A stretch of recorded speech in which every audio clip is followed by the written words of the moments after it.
اعوذ باللہ من الشیطان الرجیم بسم اللہ الرحمن الرحیم ومن الشیاطین من یغوصون له ویعملون عملا دون ذلك وکننا لهم حافظین وأيوب إذ نادى ربه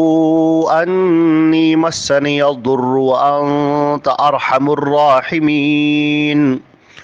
فاستجبنا له فكشفنا ما به من ضر وآتيناه أهله ومثلهم معهم رحمة من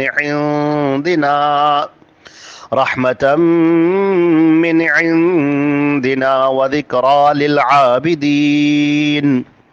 یہ سورہ انبیاء کی آیت نمبر 82 سے 84 تک ہے، اور ترجمہ ان آیات کا یہ ہے: اور شیاطین میں سے ایسے ہم نے مسخر کر دیے تھے سلیمان کے لیے، جو ان کے لیے سمندر میں غوطہ لگاتے تھے اور اس کے علاوہ بھی دوسرے کام کرتے تھے، اور ہم اس کے نگراں تھے۔ اور ایوب کو یاد کرو جب اس نے اپنے رب کو پکارا کہ مجھے پریشانی لاحق ہو گئی ہے اور تو سب سے زیادہ رحم کرنے والا ہے، تو ہم نے اس کی پکار کو سنا اور اس کی پریشانیوں کو دور کر دیا، اور ہم نے اس کے اہل و عیال اسے عطا کیے، اور ان جیسے اپنی رحمت سے اور بھی عطا کیے۔ اور یہ ہمارے عبادت کرنے والوں کے لیے یاد دہانی ہے۔ حضرات گرامی، یہاں پر حضرت داؤد اور سلیمان علیہ السلام کا تذکرہ چل رہا تھا۔ حضرت سلیمان علیہ السلام کو بھی اللہ نے بے انتہا طاقت اور قوت سے نوازا تھا اور اقتدار سے نوازا تھا، اور ہم نے کل عرض کیا تھا کہ بنی اسرائیل کی ذرّی تاریخ جو ہے سب سے شاندار اور خوبصورت تاریخ، وہ حضرت داؤد اور حضرت سلیمان علیہ السلام کا زمانہ ہے۔ چنانچہ حضرت سلیمان کا یہاں پر تذکرہ کیا جا رہا ہے کہ ہم نے کس قدر انہیں نوازا، بلندیاں عطا کی، اقتدار عطا کیا، اور سرکش شیاطین کو ان کے لیے ہم نے مسخر کر دیا تھا۔ اب یہ سرکش شیاطین سے کیا مراد ہے؟ یہاں پر مفسرین کی دو رائے ہیں۔ کچھ مفسرین کا خیال یہ ہے کہ یہاں پر سرکش شیاطین مراد ہیں جو جناتوں میں سے تھے، اور بڑے قوی ہیکل اور طاقتور ایسے جنات تھے جو ہم نے ان کے مسخر کر دیے تھے، اور وہ ان کے لیے سمندر کے اندر غوطہ لگاتے تھے، وہاں سے موتیاں نکالتے تھے، زیورات نکالتے تھے، اور ہیرے جواہرات نکالتے تھے۔ یہ سلیمان علیہ السلام کو لا کر دیتے تھے، اور اس کے علاوہ بھی جو کام سلیمان علیہ السلام ان سے کہہ دیتے تھے وہ کرتے تھے۔ وَكُنَّا لَهُمْ حَافِظِينَ، اور یہ سب ہماری نگرانی میں ہو رہا تھا، یعنی ہمارے کہنے سے ایسا ہو رہا تھا، ورنہ سلیمان کی یہ طاقت نہیں تھی کہ وہ ان سرکش شیاطین کو اپنے قبضے میں کر لیتے۔ بعض دوسرے مفسرین کا خیال یہ ہے کہ یہاں پر جنات مراد نہیں ہے، بلکہ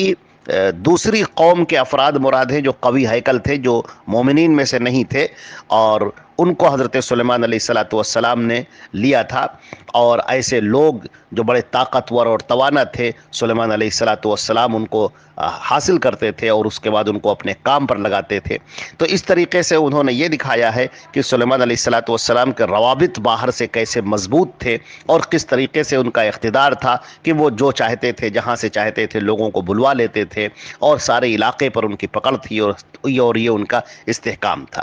لیکن صحیح بات جو یہاں پر سمجھ میں آ رہی ہے وہ یہ کہ یہاں پر سلیمان علیہ السلام کے تابع کر دیے گئے تھے بہت سارے سرکش شیاطین، جنات، اور جو ان کے لیے کام کرتے تھے، اور سلیمان علیہ السلام جو ان سے کہہ دیتے تھے وہ کام کرتے تھے۔ اور اللہ نے فرمایا کہ ہم اس کے نگراں تھے، ہم دیکھ رہے تھے، یہ ہمارے کرنے سے ایسا ہو رہا تھا۔ تو یہ اقتدار اور شاندار یہاں پر مثال پیش کی گئی ہے کہ اس کے باوجود سلیمان علیہ السلام کس قدر نیک تھے اور کس قدر متقی اور پرہیزگار تھے۔ اتنی شہنشاہیت اور بادشاہت ملنے کے باوجود، وہ کس قدر اللہ کے حضور میں تواضع اختیار کرنے والے، اپنی رعایا پر رحم کرنے والے، دوسروں کے کام آنے والے کس قدر شخص تھے کہ دولت نے اور بادشاہت نے انہیں مغرور نہیں کر دیا تھا، بلکہ ان کے اندر تواضع اور انکسار پیدا کر دیا تھا۔ تو انبیاء کی اس صفت کو ہمیں بھی اپنانا چاہیے کہ اللہ رب العزت نے ہمیں جو بھی طاقت دی ہو، دولت دی ہو، اقتدار دیا ہو، منصب دیا ہو، اور جو بھی ہمیں طاقت عطا کی ہے، اس کے اوپر ہمیں اترانا نہیں چاہیے، غرور نہیں کرنا چاہیے، بلکہ ہمیں آگے بڑھ کر اللہ کے لیے تواضع اختیار کرنی چاہیے، اور جو اللہ کے لیے تواضع اختیار کرتا ہے اللہ اسے اور بلند کرتا ہے۔ اب اس کے بعد حضرت ایوب علیہ السلام کا یہاں پر تذکرہ ہو رہا ہے۔ ایوب علیہ السلام کو بطور صبر کے پیش کیا جاتا ہے،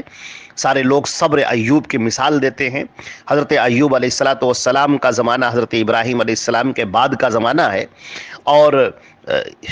بحر میت جہاں پر ہے اس کے شمال مشرق کی طرف جو بھی پورا علاقہ ہے وہاں پر ایوب علیہ السلام نبی بنا کر بھیجے گئے تھے، وہاں پر وہ نبی تھے اور اللہ نے ان کو بہت نوازا تھا۔ کچھ لوگوں نے تو یہاں تک کہا ہے کہ وہ بادشاہ تھے، اور بعض لوگوں نے کہا کہ بادشاہ تو نہیں تھے لیکن ایک بہت ہی زیادہ دولت مند شخص تھے۔ اللہ نے ان کو بے انتہا دولت سے نوازا تھا، خوب کثرت سے اولادیں تھیں، ان کے بھیڑ بکریاں اونٹ بے انتہا تھیں، گائیں بے انتہا تھیں، اور بڑے محلات تھے ان کے۔ اور جب اللہ نے ان کو نبی بنایا تھا تو وہ اپنی اس نبوت کو پیش کرنے کے لیے لوگوں کے درمیان جاتے تھے، ان سے انتہائی عاجزی کے ساتھ، انتہائی نرمی کے ساتھ گفتگو کرتے تھے۔ بسا اوقات لوگ حیرت کرتے تھے کہ اتنا دولت مند شخص، اتنا بڑا شخص کیسے زمین کے اوپر چلتا ہے اور کیسے لوگوں سے بڑے انتہائی تواضع کے ساتھ، انکساری کے ساتھ باتیں کرتا ہے۔ لہٰذا ان کا یہ کردار بڑا شاندار تھا۔ ان کی زبان اللہ کے حمد میں، اللہ کے شکر میں، اللہ کی ثنا خوانی میں ہر وقت لگی رہتی تھی۔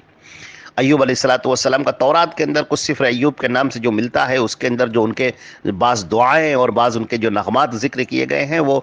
بہت ہی عمدہ ہے۔ ایوب علیہ السلام اللہ رب العزت کو پکارتے تھے، بہت ہی تڑپ کر پکارتے تھے، اور انتہائی حمد اور شکر کے جذبات ان کے زبان پر جاری رہتے تھے۔ ہر وقت اللہ کی تعریف کرنا، ہر وقت اللہ کا شکر ادا کرنا، ایک ایک چیز پر اللہ کا شکر ادا کرنا۔ پھر ایسا ہوا کہ ایوب علیہ السلام کے اوپر اللہ نے کچھ مصیبت ڈالی، کچھ پریشانیاں آئیں، اور ایسی پریشانیاں آئیں کہ ایوب علیہ السلام سے وہ ساری دولت چھین گئی، ان کی آل، ان کی اولاد سب منتشر ہو گئے، ان کے خاندان کے افراد سب بکھر گئے، ان کے پاس جو نوکر چاکر تھے سب ان کو چھوڑ کر چلے گئے۔ اور صرف یہی نہیں کہ وہ دولت ان کی چلی گئی، بلکہ اور ان کا محل چلا گیا، ان کا گھر چلا گیا، بلکہ خود ان کے اوپر بھی،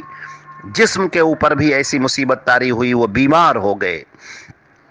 اگرچہ یہاں پر بعض لوگوں نے ذکر کیا ہے کہ وہ پھوڑے پھنسی میں مبتلا ہو گئے تھے، لیکن یہ اسرائیلی روایات ہے، اس پر زیادہ بھروسہ نہیں کیا جا سکتا۔ البتہ یہ ضرور ہے کہ وہ بیمار ہو گئے تھے اور بہت زیادہ بیمار تھے، لیکن ان سب کے باوجود اللہ رب العزت کی شکر ادا کرنے میں کمی نہ آئی۔